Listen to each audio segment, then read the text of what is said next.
What is up, plant people? It's time once more for the Planthropology Podcast, the show where we dive into the lives and careers of some very cool plant people to figure out why they do what they do and what keeps them coming back for more. I'm Vikram Baliga, your host and your humble guide in this journey through the sciences. And as always, my friends, I'm so excited to be with you today. Y'all, this is such a good one. So if you're listening to this on the day that it drops, tomorrow is Halloween. That's right, Halloween 2025. And what possible Halloween could be scarier than the one in 2025? I implore you. I ask you, I beg you to tell me. I can't think of one. It's pretty bad, but that's okay because I have such a good pair of guests for you today.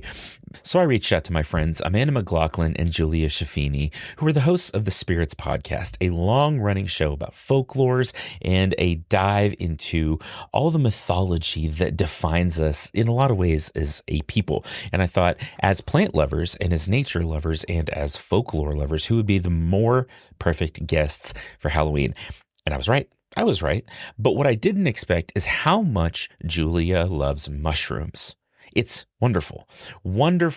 And I just had so much fun listening to both of them talk about folklore and storytelling and how that fits into our lives as humans and how that tells us so much about how we think and how we evolve and how we live based on the stories we tell each other. So this is such a fun episode. We talked about everything from mycelial mind control and how different mushrooms can, let us see the future or something, to reindeer, to cordyceps and TV shows and modern and ancient folklore, and just about life and how we contextualize life best based on stories.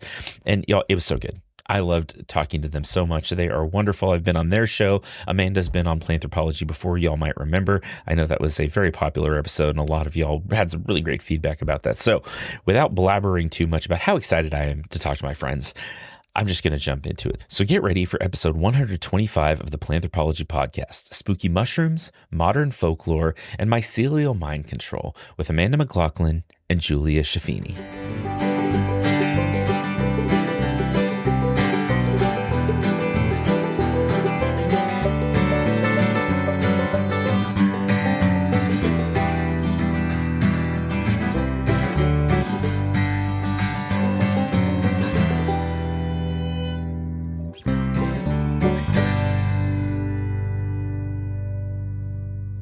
Amanda, Julia, I cannot tell you how excited I am about this episode. Just to get to talk with y'all again. It is always a pleasure, but it's spooky month. It's October. I think if I'm doing my math right, this is going to come out right before Halloween. So I think it's the perfect opportunity to talk to both of you. So just to kick us off, why don't y'all introduce yourselves a little bit and give us the rundown and the elevator pitch, or a longer elevator pitch for spirits.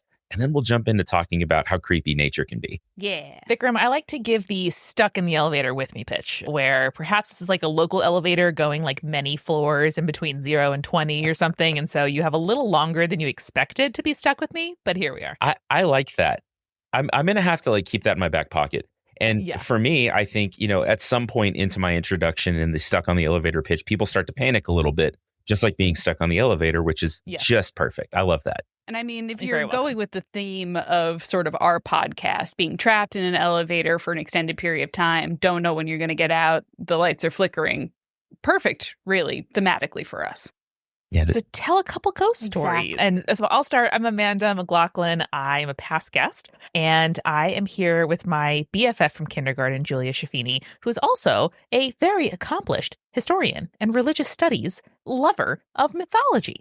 And we, for the last almost 10 years, have been running a podcast called Spirits, which is all about mythology, folklore, and urban legends. Apart from spirits, we are also two spooky bitches who love plants. And so a big part of our hanging out together is, hey, do you want to go to the plant store? Hey, look at this new plant I got. Let's check out our garden. We have a little garden co-op wherein I take over some of Julia's garden each year. So it's a wonderful time and a big thread of our friendship. Apart from podcasting, I work on houseplants and reading books generally about plants. So that's me. Well, and your background there is actually houseplants and books, which is just perfect. What's not to love? That is my personality. And I'm Julia Schifini. My My background is mythology and folklore and urban legends. I have degrees in history and religious studies, and I am the person that explains a lot of stuff on spirits. So you hear my voice a lot while I tell you about why Dionysus is so cool when he gets drunk and has people do a bunch of murders and stuff like that. So, and even more than the dramatic details of mythology, which is often kind of what people come for, ultimately, Spirits is about the stories we tell each other as a society. There are some stories that we've been telling each other for thousands, if not tens of thousands of years in different variations, and we're really curious as to why. And so often that means explaining things like why the sun goes up, why the crops work or don't work, why floods occur, why people we love have to die, like all these kind of big questions through a lens of the wildest and often most touching ways that folklore and collective wisdom has explained that over the years, which is sometimes spooky, sometimes heartfelt, but always something in between. Yeah, absolutely. And I've listened. Yeah, it's crazy that you said that y'all have been on for 10 years. Does it feel like 10 years to you? Because I've been doing this 6 and it doesn't feel like 6. No, whenever Amanda says that out loud, I have a small existential crisis. Because what is my life? I've been doing this for 10 years. Is this going to be a job in 10 years? It's always a thing that really kind of rushes through my mind very quickly. Yeah, it's pretty astonishing. We started the show in our early 20s as we were like establishing our careers, both back in the same city for the first time since high school, as a way to stay in touch, really, and like just be interested in each other's lives and do a creative project together, which has bloomed into careers. So it is totally wild. We've had the chance to do a little bit of reflection in some recordings over the past few weeks, and it is, at least for me, like an absolute joy and thrill to be able to make a living doing creative stuff. And I feel like real urgency to, I don't know, contribute to people's lives in some way. It's cool that they want to hang out with us in their earbuds. And I want to try to make sure that they take something useful, or at least useful, meaning they could, scare their kid cousins with it or something down the line. Yeah. Well, and I'm a longtime listener to the show. I have been a fan of Spirits for forever. And I love the way that y'all talk about it, because the way that I think you approach the storytelling and mythology, folklore, it often delves into some of the dark, like gritty places of our lives, our minds, and as we'll talk about today, the world around us. But I think y'all do such a good job of making it fun, and then making it serious and heartfelt where appropriate and where you need to, and just taking it like seriously, but not in a way that makes it stuffy. And I think when I think about the media that I like to interact with and I like to watch, it's something that can approach heavy topics and heavy things in a way that's relatable. And I think y'all do such a good job of that. So thanks for what you do. And thanks for being on today, because it's, again, a lot of fun for me. And I always love getting to talk to y'all. Thank you. You know what? That is the highest compliment. And the thing that we often hear from listeners of our show is the conversations that we have feel like you're having conversations with your friends. Mm-hmm. And you should be able to talk about heavy topics with your friends in a way that feels relatable, but also feels like someone is taking care of you. And that's really the way that we try to handle talking about, like, mythology can be fun and silly at times, but it also can be dark and, mysterious and inexplicable in ways that seem unfair. And because that's how the world is. And we like to handle those with as much love and grace as we would show any of our friends. Absolutely. Well put, Julie. I think that's the first time I've heard you phrase that in that way. And it's so true. Like, how else would I want to face life's biggest challenges than, shoulder to shoulder with a friend, holding a beverage, looking up at the stars? Yeah, exactly. Well, and that's a perfect segue, I think, into what we're talking about today, which is spooky nature, or scary and creepy nature. And, as a species that grew up on a planet and spent a lot of time staring at the stars and looking into the dark woods and wondering what's behind the next tree, I think, at least for me, a lot of the folklore and a lot of the stories that I connect with fill in around those themes in a lot of ways. Yeah. And it helps us, at least for me, I don't know, conceptualize myself as sort of an ecosystem. If I can look at the spooky things in a natural ecosystem and be like, oh, we tell stories about that, I can tell stories about me. And I don't know if I'm explaining that well, but I think that nature-based storytelling wraps up so much of what we do as people, as humans. And so I wanted y'all to come on, since it is basically Halloween and it's been a weird, spooky month, year, whatever, in a lot of ways. Mm-hmm. Decade, millennium so far. Yeah. Century. Yeah, something. I don't know. Longer than we've been doing our podcast, at least. But yeah, I thought it would be great to be able to talk to y'all about some of the spooky stories in nature. And what y'all suggested when I reached out, or what Amanda suggested, is that we talk about mushrooms. And what is scarier than a mushroom? And I'm not sure that there's much. So I'm going to let y'all kick it off and tell us all about spooky mushrooms. Oh, boy. I mean, when we're talking about mushrooms, I think that mushrooms are fascinating. It was one of my pandemic hobbies once I got out of the house. And I was like, oh, I can go hiking. That is a pandemic safe hobby that I can do. You know what I mean? I could be outdoors and everything like that. And I got really into mushroom hunting. Incredibly so. Every gift I think I got from family members since 2021, I think, has been vaguely mushroom related in some way, shape, or form.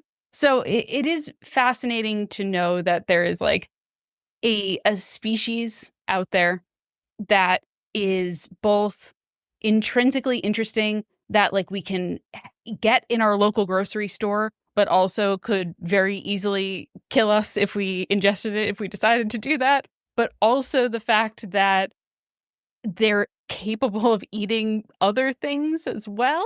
I think mushrooms are interesting. Now, my obsession with mushrooms has gone to the point where last year we did a full mushroom month on spirits. So I kind of dove into various different mythologies around mushrooms. I did a sort of boilerplate episode on explaining how mushrooms and mythology sort of interlock with each other. And we did a reading of perhaps the best story we've ever told on spirits, which every month we do a listener submitted stories episode called Your Urban Legends, and the shuddering of creekside mushrooms. If you've never even heard of an episode of Spirits before, search that one and listen to it. It's the best story we've ever told on the podcast. That's the one. That's the one. That's the one. That's the one. But Amanda, maybe you can talk a little bit about what you like about mushrooms before I get into the nitty gritty of what they are, what they mean to mythology, and why in real life they can be a little scary. Absolutely. Awesome. So as the sort of armchair anthropologist on spirits, I am here as the layperson to Julia's expert, listening and wondering out loud and trying to make sense of why these stories mean something to us and what human beings are doing here narratively. And so you bring up Vikram, and I totally agree with you that the idea of the scary woods is often where I start. When I think about human beings and the stories we tell ourselves, I picture us, huddled around a campfire or maybe the hearth of a home, but something where, there is a kind of feeble but significant barrier between us and the wide unknown world out there. And often that does mean making home against nature, right? Making indoors, making this area where we can control something about what's happening here.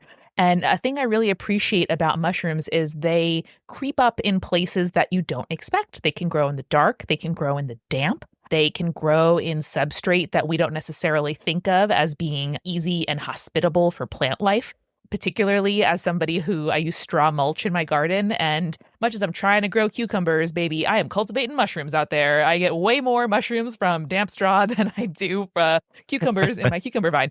But that is just to say that I think when we look out at the dark and we ask ourselves what could be out there, as human beings, we evolved to identify patterns and also to identify aberration from those patterns. It's really evolutionarily helpful for us to be able to scan the tree line and see where a predator might be approaching or where something we could catch might be lurking. And so often in mythology, like any good narrative, right, where Joseph Campbell's hero's journey begins with the call to adventure. The person is in their daily life and something is different.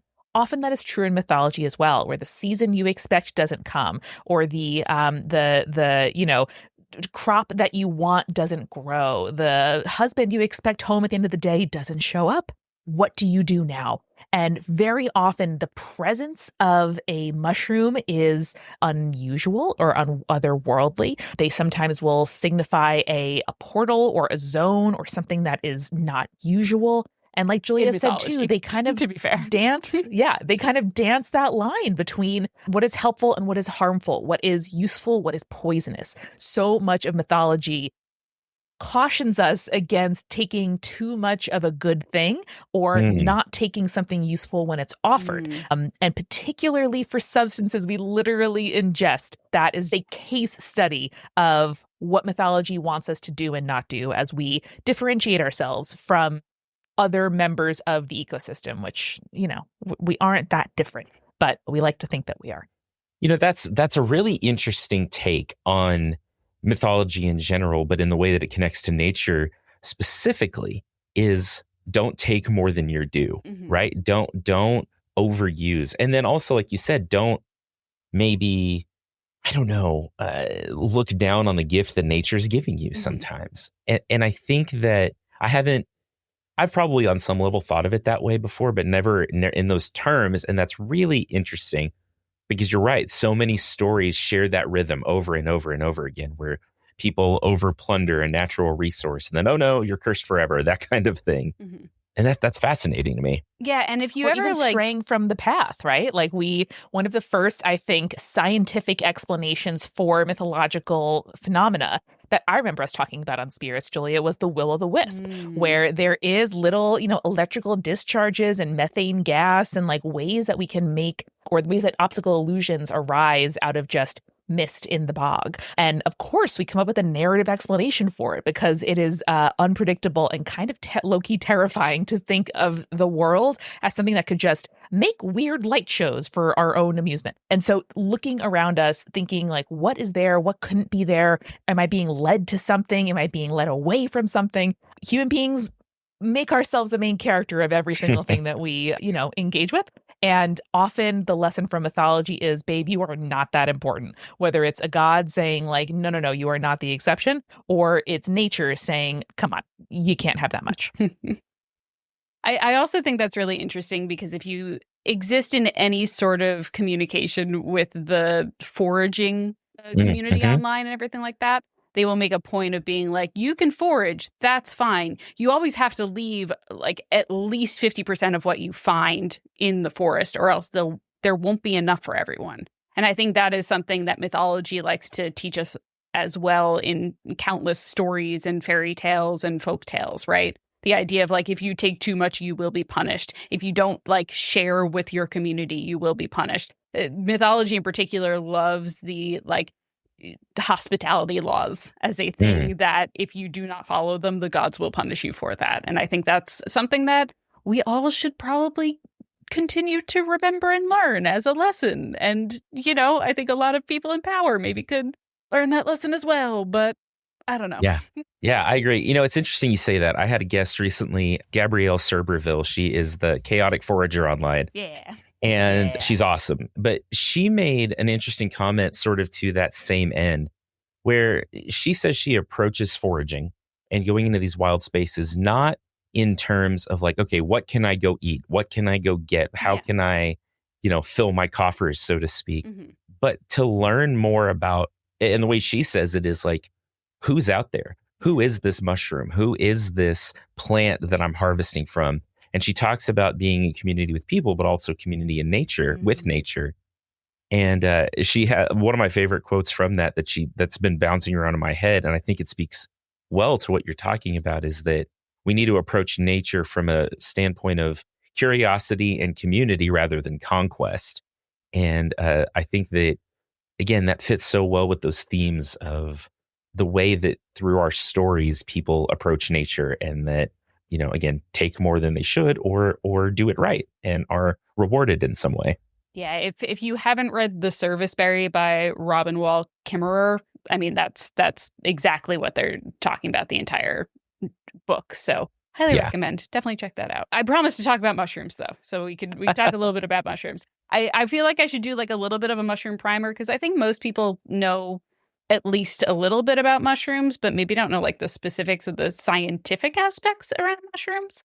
So one of the things that I always like to say was, it was so late before we realized that like fungi were their own thing and not just plants. And so it was back in 1969, it was a scientist named Robert Whitaker who decides he's going to separate fungi from Animalia and the Plantalia, right? And so he decides to change that based on how they gain nutrition. So plants are autotrophs, right? And then animals like us, we are heterotrophs. So we ingest our food. Plants can make their own food using photosynthesis and other chemical processes. Fungi are saprotrophs, which means they process decayed organic matter in order to get their nutrients. And so he was like, okay, that's how we're going to separate these things out, right? So I always think that it's really interesting because sort of how mushrooms go about eating is interesting because they're not always saprotrophs. Sometimes they do ingest living creatures that are not decayed matter that is being broken down. But basically what they do is they create their mycelial network. They dump enzymes outside of their network, outside of their bodies, essentially, and then they digest it outside of their bodies and they take in the nutrients through their network, which I think is fascinating. It's kind of like the opposite of what animals do when we ingest our food. Extremely efficient. Why should I swallow, if I'm a snake, a whole rat and then excrete out or, pass out all of the parts of the rat I couldn't actually eat? Whereas instead, I will just bring it to me. I will just get all the good stuff out of there that I want and then slurp it all up. Yeah. I mean, much better. Isn't that fascinating? It really is in a unsettling sort of way. Yes. And I feel like there's a lot of that here. Yep. Bram Stoker wishes, right? Like, imagine if a vampire sprayed its stuff so that all the flesh dissolves and just the blood was left, and then they slurp it all up. Ooh, creepy. That would be a good movie. I would watch that movie. Mm-hmm. He just carries a straw around, like a big, crazy straw. Yeah. Listen, we love a little body horror. I'm all about the little body horror when it comes to any sort of horror movies. I've been watching so many horror movies lately because we are recording this in October. And man, John Carpenter's The Thing, The Fly is always a great one. Any sort of Reanimator, The Substance is a great one to watch right now as well. But I'm a body horror fan. So what can I say? In terms of also, we're talking about the mycelial network, right? And how these fungi essentially eat their food. But also the mycelial network is how they spread out and what leads to maybe one of the things that people will associate mushrooms and mythology with first, which is the fairy ring. This idea that mushrooms will grow in what essentially is a circle and create this phenomenon that you're like, why did they grow like that? That doesn't make any sense, I don't often see perfect circles in nature. Exactly. And again, scanning the environment, being what's out of place here that could kill me? The answer of a perfect circle of mushrooms all the same age and size, I'm pretty scared. Yes, it's incredible. So if you've spent any time outside before, you probably have seen a fairy ring of some kind. Again, there's a group of mushrooms that naturally forms either a ring or sometimes it's an arc, depending on how you see it. The fairy ring, the fairy circle is probably the most common one talked about in mythology and folklore. But naturally speaking, the arc does occasionally happen as well. So this is seen as this sort of supernatural occurrence in a lot of folklore, not just in Europe, but across the world, right? And basically, sometimes they'll talk about them as a positive. Sometimes it's a negative. A lot of times it's if you step into the fairy ring, the fae are going to take you. You are transporting yourself into another portal. You are trapping yourself there to be eaten by some sort of monster, et cetera, right? But you might also be wondering, why is it a perfect circle? Why is it so unnatural in the natural world, right? So part of this is because of the root system of mushrooms. That's the mycelium, right? And so the mycelium is the thing that absorbs the nutrients around the mushroom. It breaks down different soils and stuff as they feed. And this mycelium network grows outward from a center point until the nutrients in the center are entirely exhausted. Now, at that point, the center point dies off, which then allows the mushroom spores to sprout, which creates this circle around the already eaten point. And that's how you get your perfect fairy circle of mushrooms. Right. So I think that's just incredible. The idea of this system that works so perfectly that it just continues sprouting and spreading and sprouting and spreading is fascinating to me. And of course, it does feel supernatural in a way, right? Yeah, it does. And we see like sort of that resonating through nature in some places and in the plant world too, like aspen trees. I think aspen trees are so fascinating because they're all kind of the same tree, and you can get some that cover hundreds of acres. And then I think but all of that leads to sort of that otherworldly effect that you're talking about, right? Like, oh, why are these mushrooms here? Why is it getting bigger? Why is, it's taken over my whole yard? Surely this is a fairy trap. And I've seen, and I was going to say maybe they're popular videos. It may just be that my algorithm is very specific, tailored in a really specific way. But I've seen a bunch of videos of people like walking through the woods and coming upon like a ring of mushrooms or like a root with a specific kind of mushrooms on them. Or like a leaf that looks like it's waving at you. And it's always like, that's a fey trap if I've ever seen one. Yep. And that's like cool contemporary folklore surrounding the same thing. Yeah. And a lot of it too is just a lot of the fey folklore that we talk about to this day tends to be the I don't even want to say creation, but the extrapolation of a lot of fantasy writers that in particular generations like ours and later have sort of continued to evolve the stories around the Fae itself. Like the idea of the like Fae romance novel is so popular nowadays. And I mean, like it was back then, but it was much more streamlined to like, nerdy fantasy romance books. And now that is mainstream. The nerdy fantasy romance books are now the New York Times bestselling series, Yeah. And as a society, we have always dreamt about what it would be like to be swept off of this world and into a different one, right? Like whether we are thinking about what happens before we're born or after we die, what happens in faraway lands or below the sea or within mountains or in the earth.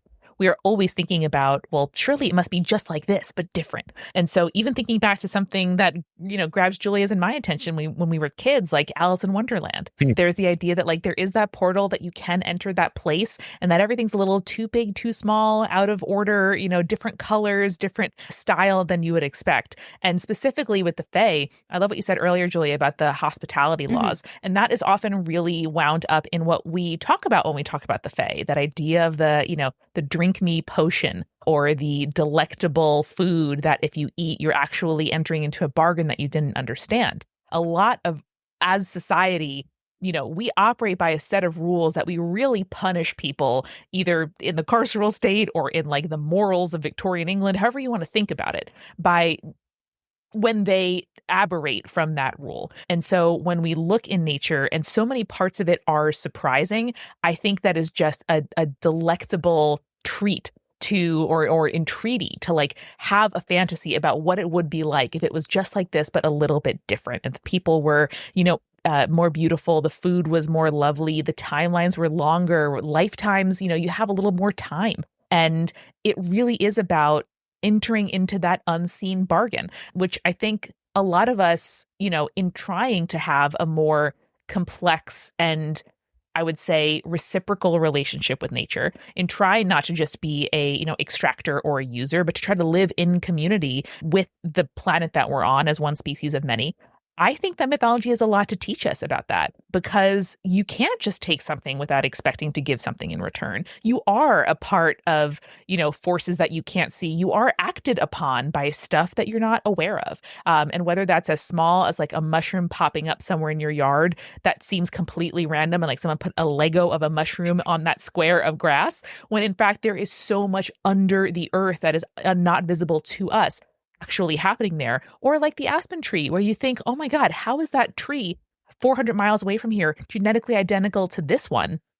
It boggles the mind. And I think in the best cases and in the writings of Kimmerer and others, like gives us other models than the individualistic, capitalistic one that we are raised with here in the US. So maybe it's just a circle of mushrooms in the forest and you don't pay it any mind. Or, I once saw a perfectly ripe apple sitting in the middle of an empty subway car. And I said, no, babe, no, babe. I'm smarter than that. No, sir. Those are just little invitations, little re-enchantments asking us, who we are acting with in our daily lives. Yeah. Absolutely. To the point of the aspen tree, this is a total aside, but it is the fun fact that blew my mind when I was first starting to learn about mushrooms. You know, when you go to your local grocery store, Vikram, what are the types of mushrooms that you see at your like local Stop and Shop or Food Lion or whatever? Mostly, oyster mushrooms or shiitake mushrooms. Every now and then you'll get a lion's mane. Mushrooms, okay. Well, but actually, it's interesting. Our local market carries some of those because we have a couple of growers locally who are growing like warehouse grown mushrooms. And so we get some of the bougie stuff because they show up, or like button mushrooms or whatever, you know. So the ones that always come to my mind, I'm like, okay, the ones that I always see are the button mushrooms. You'll see the cremini mushrooms, and you'll see like portobello mushrooms, right? Like those in my mind are like the grocery store mushrooms. Those are all the same species of mushroom. I can't get over this. I learned this a year ago. I still don't accept it. They're just like different points in the grow process of the mushroom. So your button mushrooms and your cremini mushrooms are just like the baby versions of your portobello mushrooms. And that blew my mind the first time I found out about that. Yeah, that's pretty wild. And it almost feels like someone's playing a trick, right? Like, hey, this is unfair. You're selling these as 3 different things, and it's the same thing. It's fascinating, though. Well, wait until you find out about brassica and how all like broccoli and also Brussels sprouts are all the same plant, just different types of the plant. That drives me crazy, too. I'm like, how dare you? Yeah, it's all some like dumb wild cabbage that someone was like, you know what? We can do something with this. Better. We're going to make this better somehow. And actually, I'm glad you brought up oyster mushrooms because I do want to talk a little bit about oyster mushrooms. They eat things, Vikram. They eat things. I don't know if the audience knows this, but so oyster mushrooms, they typically grow on like damp logs. They are mushrooms that need a lot of nitrogen in their diet in order to thrive and survive, right? In order to get that essential nitrogen, which they can't necessarily get the amount that they really need by breaking down all of the wood that they are occupying, right? Oyster mushrooms feed on nematodes, which are essentially very, very small worms. They're like microscopic worms, essentially. They release basically a thing that makes the nematodes want to crawl onto the body of the mushroom, the spore itself, and then they release a toxin that paralyzes the nematodes. And then the mushrooms have these sort of tendrils that are sort of like, I would compare them to like the fingers of the mycelial network. They're called hyphae. And they reach for the nematodes. They disrupt their cell membrane, which then causes them to, and we talked about this earlier, rapidly dissolve so that the oyster mushroom can then devour them and get essentially sweet, sweet nitrogen that the oyster mushroom craves. They said nitrogen fixing beans. Hold my beer. Yeah, the thought of a predatory fungus is upsetting. Yeah. And I think let's take a quick break right now. And I want to come back and I want to pick back up with this and a very famous Tumblr post that lives in the same vein. And we can go from there. So Let's take a quick break and we'll come right back. That sounds great. Well, hey there. Welcome to the mid-roll. So happy to have you here. Are you scared of mushrooms yet? I'm a little bit. I may have been before. And the story that we come back with and the quote that we come back with right after the break may not make that better. And I can't wait. And I hope you can't wait either. So how great are Amanda and Julia? I know the answer to that, but I want you to think about how great they are too. Thanks for listening to Planthropology. Thanks for being a part of what we do here and the great stories that we get to tell, not just about ourselves, but about how we fit into nature. If you'd like to support the show, there's a lot of ways to do that. You can tell a friend about it. Word of mouth is still the best way to get podcasts out there. You can monetarily support the show at buymeacoffee.com/planthropology. And for the price of a cup of coffee, I will not put plants in my coffee cups like it's sitting on the shelf behind me, but coffee in it. This show runs on coffee. And thanks for helping with that. You can also head to planthropologypodcast.com and snag some merch, listen to past episodes, and connect that way. If you want to reach out about the show with some advice or tips or just to say hi, send me an email at planthropologypod@gmail.com. You can find me all over social media as Planthropology or PlanthropologyPod, or me personally as The Plant Prof. So much good stuff going on. So many great episodes coming up for the next few weeks between now and the end of the year. But let's talk more about mushrooms mushrooms and to get a little bit more ready for Halloween. So let's get back to it in 5, 4, 3, 2, 1. And we're back. This is, again, a thing that maybe is only famous in certain circles. But for, maybe the Tumblr generation or a very specific niche in the Tumblr generation, there was this post from however many years. Say it again. Probably 15 years ago. You found us, Vikram. We're the Tumblr generation. Target market achieved, right? And I think a lot of my listeners probably are too. Yeah, 15 years, which I don't like to think about very much. Yep. But there's this post that goes, me holding a gun to a mushroom, tell me the name of God. It says, can you feel your heart burning? Can you feel the struggle within? The fear within me is beyond anything your soul can make. You cannot kill me in a way that matters. And that last line with the thought of a mushroom saying this to you is chilling, horrifying. Yeah. Yep. They are in a lot of ways fully Eldricars. They just are, right? I think, Mandy, when I told you about the oyster mushrooms and their tendrils for the first time, I think you called them Cthulhu-esque. And I was like, yeah, you're Sounds right. like me. You're right. It does seem like that, doesn't it? And I mean, I think I think your audience would yell at me if I didn't mention cordyceps as a horror trope and also terrifying mushroom.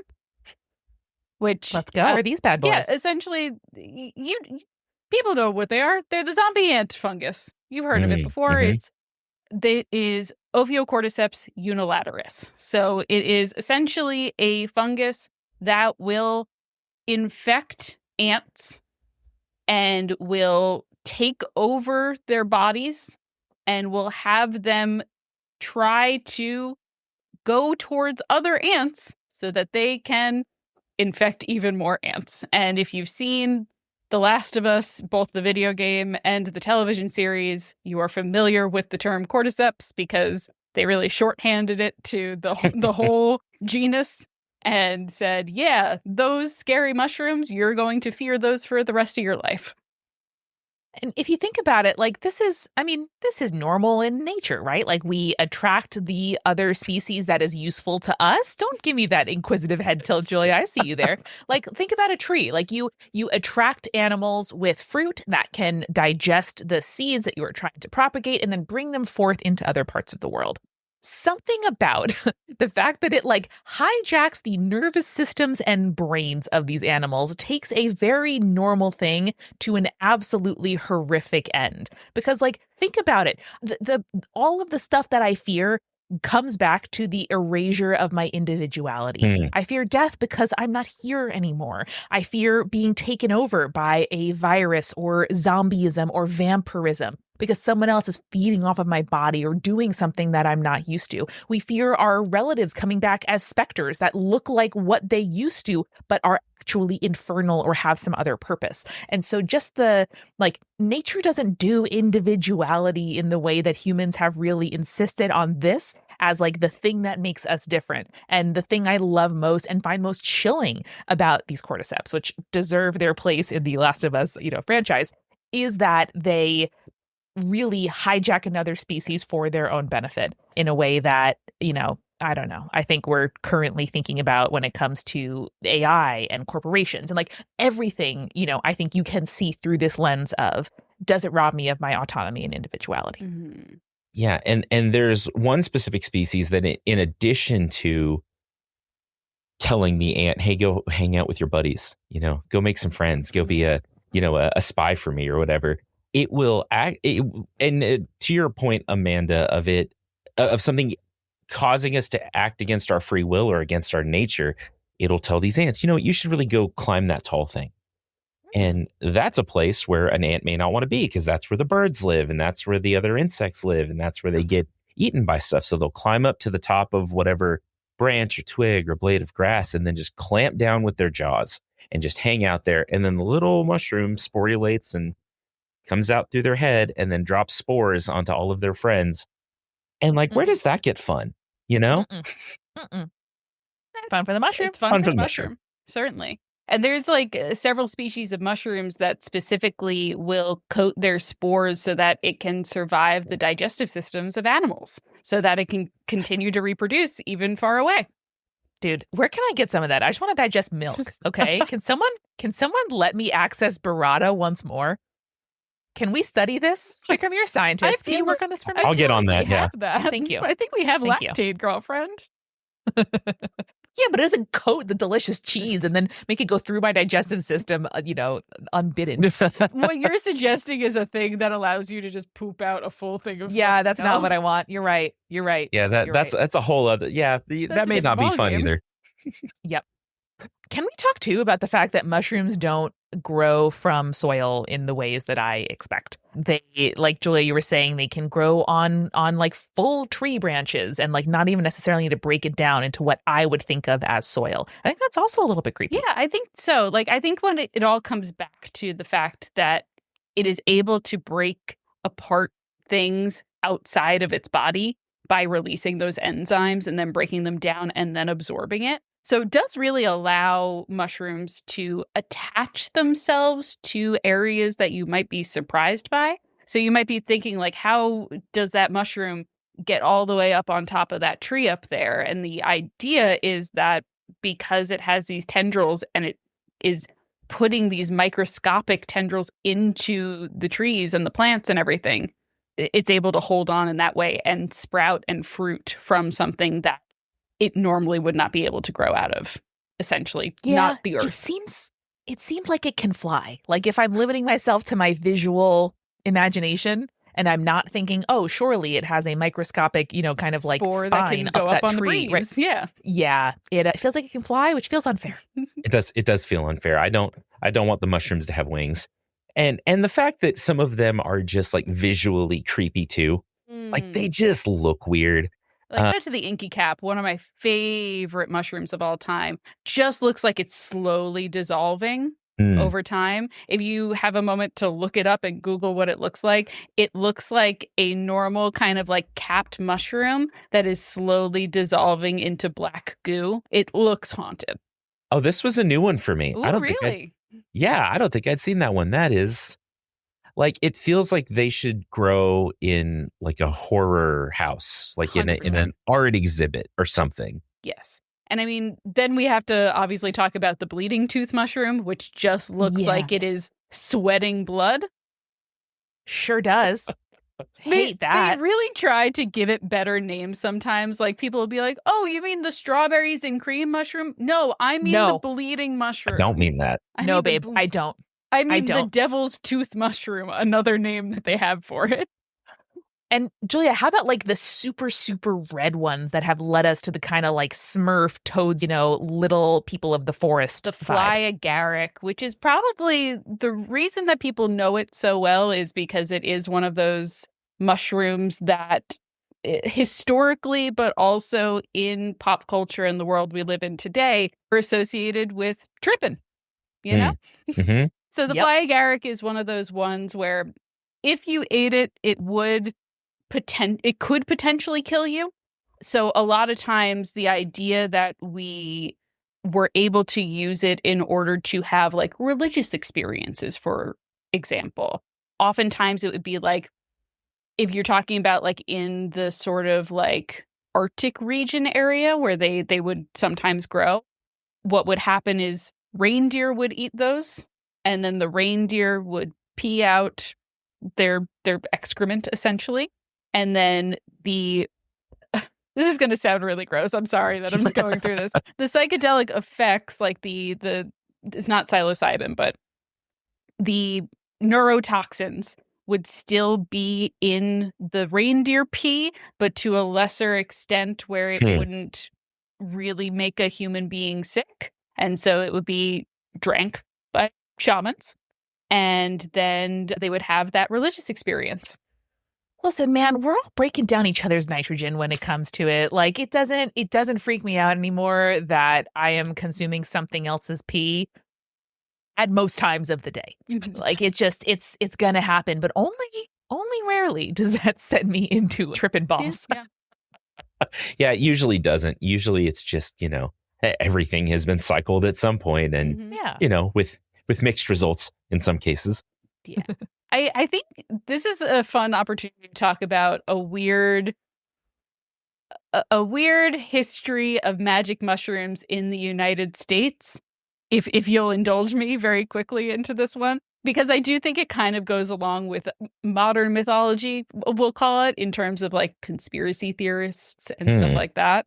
So 1950s culture really is where the magic mushroom started for the United States.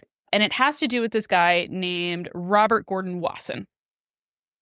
Now, he was an author. 3 names, I'm suspicious already. Anytime a man has 3 names, Amanda is like, immediately, no, this man is terrible. It's way too many. He's going to do something horrible. And that's 2/3 first names, which is, he's on notice.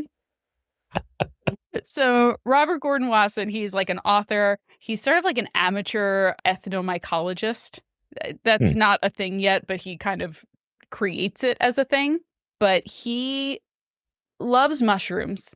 And at the same time, he's also the vice president for public relations at the bank, JP Morgan.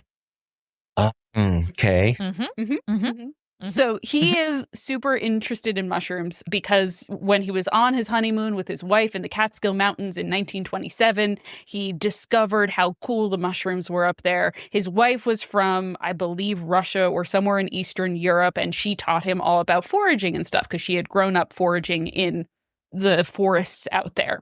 So he learns foraging from his wife. She was a Russian pediatrician. So he was like, teach me all your ways. And so she says, yes, absolutely. That's 1927. We fast forward to the 1950s. This guy is super interested in mushrooms. He is working for JP Morgan, and he is particularly interested in the different view of mushrooms in the United States compared to what his wife has told him about how mushrooms are seen in Russia. Loves his Russian wife. Now, he is specifically very interested in the Amanita the muscaria, which is the fly agaric, which we were just talking about, that red mushroom with the white spots. Everyone knows it's poisonous. Like Toad from Mario Kart. Exactly. Yeah. It's poisonous, but it's psychoactive. So he writes a book that becomes very popular. But moreover, he starts traveling and doing a bunch of research into psychoactive mushrooms. Now, you might be wondering, like, hey, why is this guy who is the VP for public relations at JP Morgan doing all of this world traveling and researching mushrooms in 1956 when he has presumably a job, right? He not only has his finance salary, but he also was being funded by the CIA. Oh, like you do, you know. Like you do. So he claims in all of his books that he didn't know that the CIA was funding him. Okay. Yeah. Okay. But documents have surfaced since the Freedom of Information Act happened that claimed he was, quote unquote, a unwitting participant, which I think is hilarious. I don't know, man. At some point, someone like slides you an envelope of cash, and you do need to ask where it came from, or else it's an unbidden gift from the Fae, and you find yourself in bed with the U.S. government. Yeah. Oh, that actually, those connections work pretty well. There's a lot that works there. Yeah.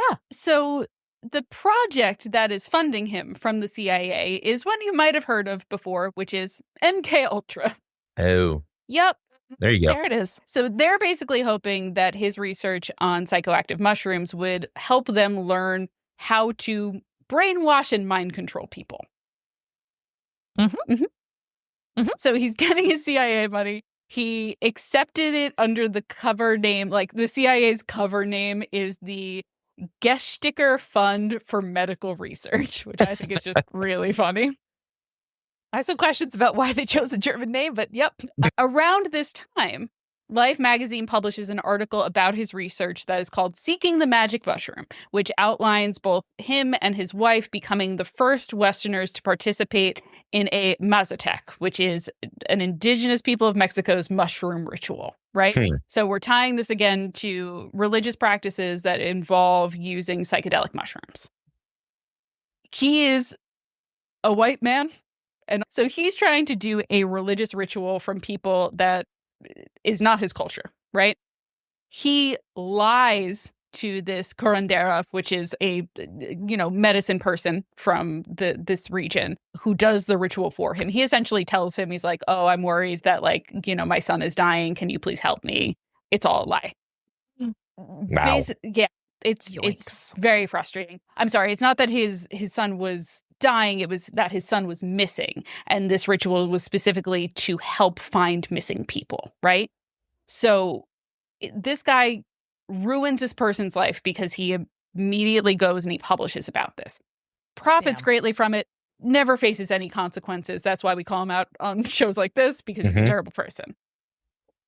But this is what popularizes this idea of recreational use of psilocybin mushrooms in the United States, right? And so it's just very frustrating because this is obviously a religious ceremony, and now you have a bunch of 1960s stoners doing magic mushrooms being like, I'm seeing God. I'm like, you're not, because you're so disconnected from what this actual religious experience was supposed to be that it's just very frustrating.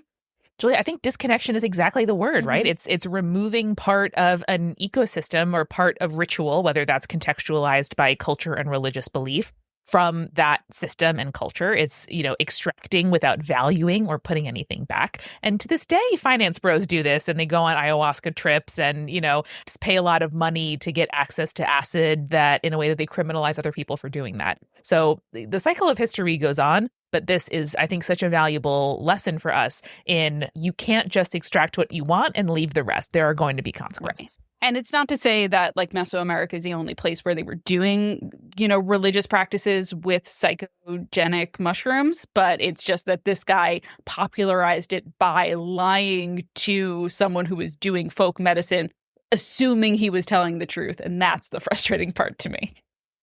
Yeah. Yeah. And again, there's thousands of years of folklore that basically say don't do that thing. Yeah. Don't do the thing. Just don't do that thing. Just don't do that thing. I don't know why we're doing the thing, but here we are.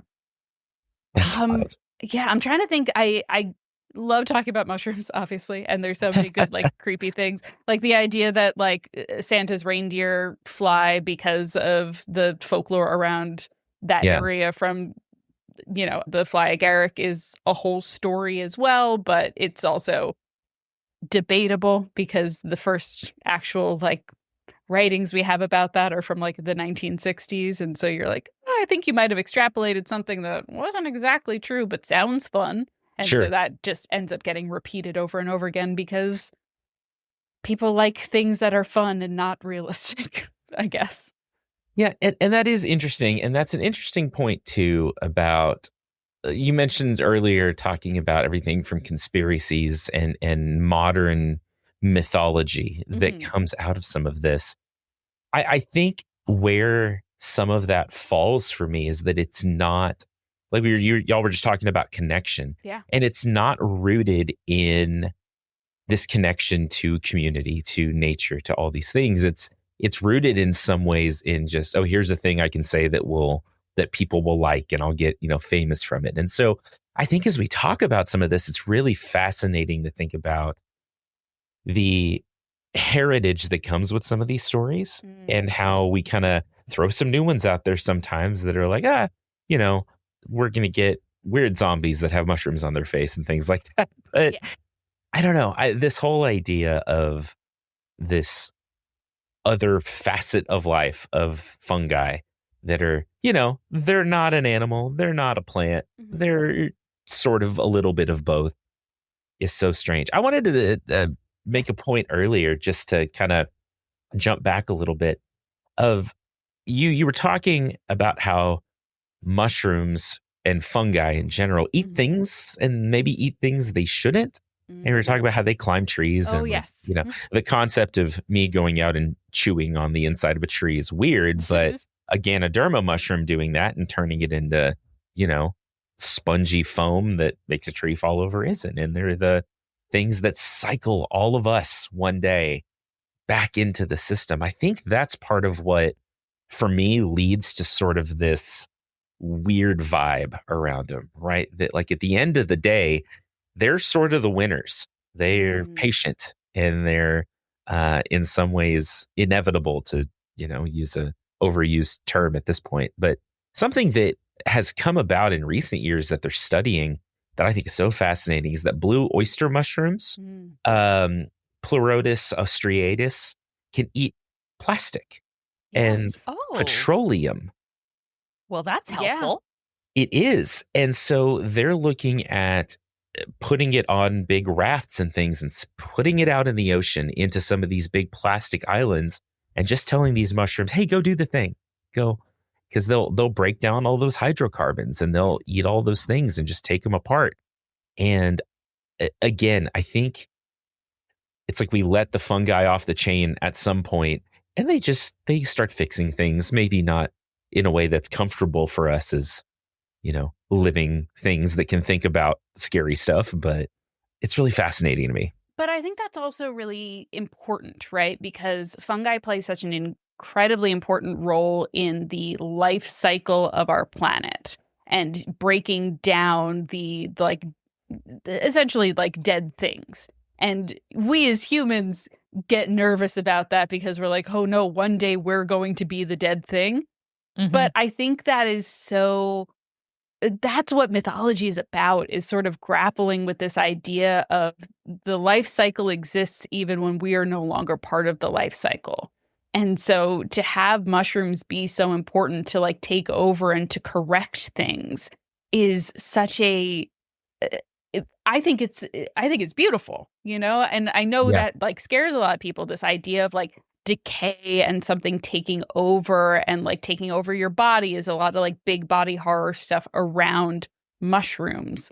But it's just part of the cycle of life. And when humanity fears death a little bit less, I think we see how beautiful it is to have something that takes care of us in death to bring us back into the cycle itself, right? So I don't know. I love mushrooms. I think they're beautiful, and I think they deserve more respect than we tend to give them. Yeah, that's really cool. Mm-hmm. We all, as we sort of wrap up here, and this has been, I could talk about this all day. Like, I could just yell really, mushroom facts at you all the time. That's fine. Whatever you need. I highly recommend it. Julia's an excellent friend, and the mushroom facts only happen a couple times a week. Only a couple times a week. Only a couple times a week. It's not constant, I promise. Not that often, but just real quick as we wrap up, I like to, try to leave listeners with something. We've talked about so much just in terms of what we take from nature and what we take from mythology about nature. But for both of you, and I'm aware I'm surprising you with this question a little bit, but is there do you have a thing that you've learned from like nature-based mythology that you carry around with you? Is there something that like really jumps out as you as like, this is the thing that like brings me back to this type of storytelling over and over? And maybe that's a really hard question because y'all look at so much of it. It's a great question. I think for me, and I don't know if this falls under nature, it talks about the changing of the seasons. So I will say that's nature. I'll give myself a broad category of nature. For me, there is a story that we did fairly early on in our canon. I don't know how I feel about calling it a canon, but I'll allow it. Our body of work, our corpus. Yes, which is the story of Biavi. And now Biavi is a sun goddess from the Sami people. And essentially, her worship day is actually on the winter solstice. And I think that's fascinating. It's a sun god because obviously that is the shortest day of the year. It is the longest and the darkest night. And her worship and particular like festival day is all about checking in on the vulnerable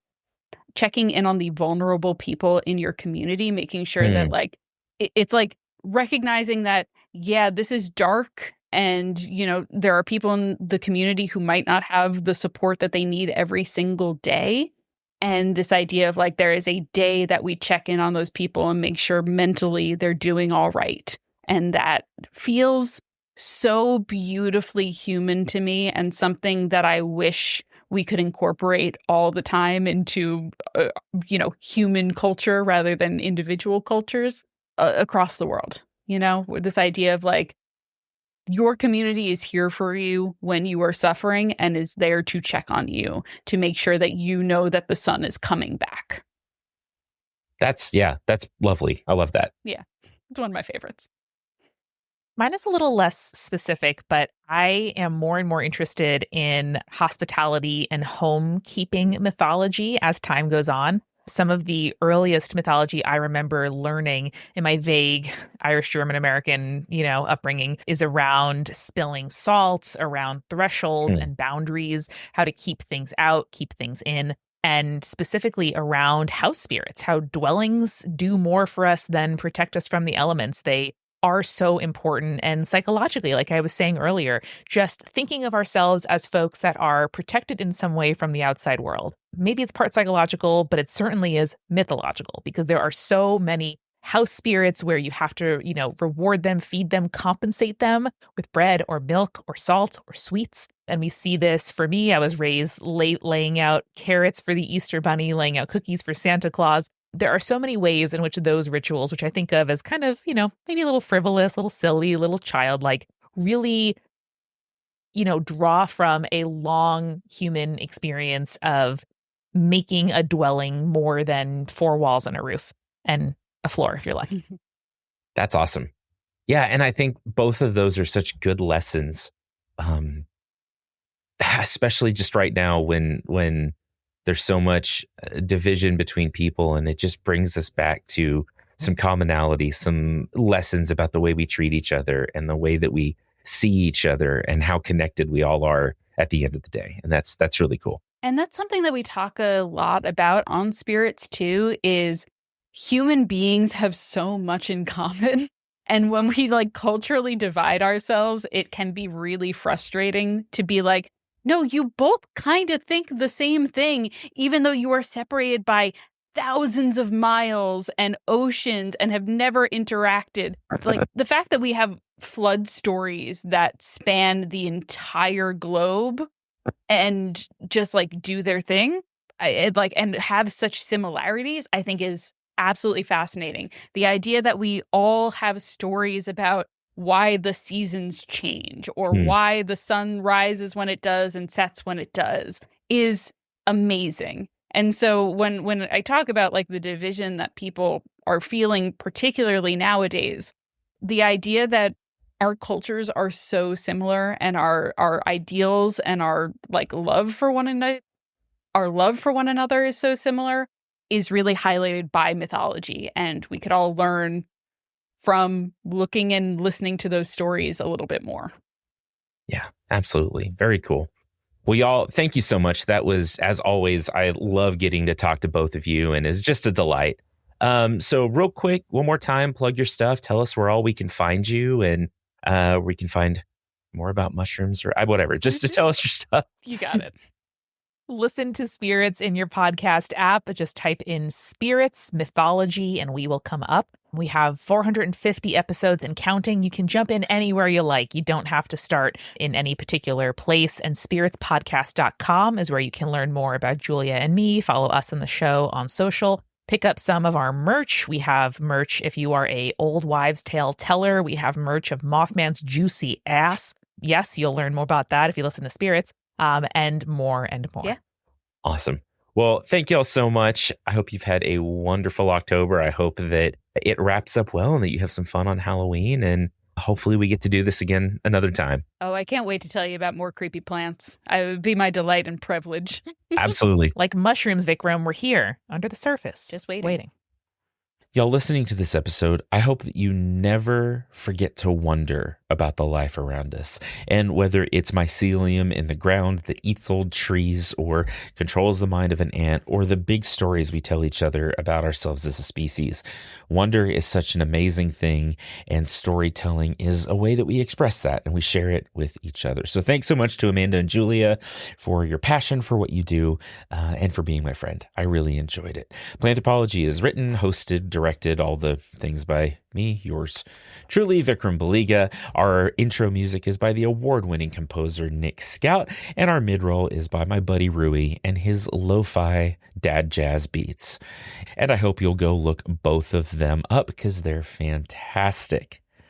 Keep being kind to one another. If you have not yet been kind to the people around you, this is a real good time to start. You know I love you, and that I hope you're safe, and that you're well, and that you're being good. So keep being good, keep being really cool plant people, and we'll talk next time.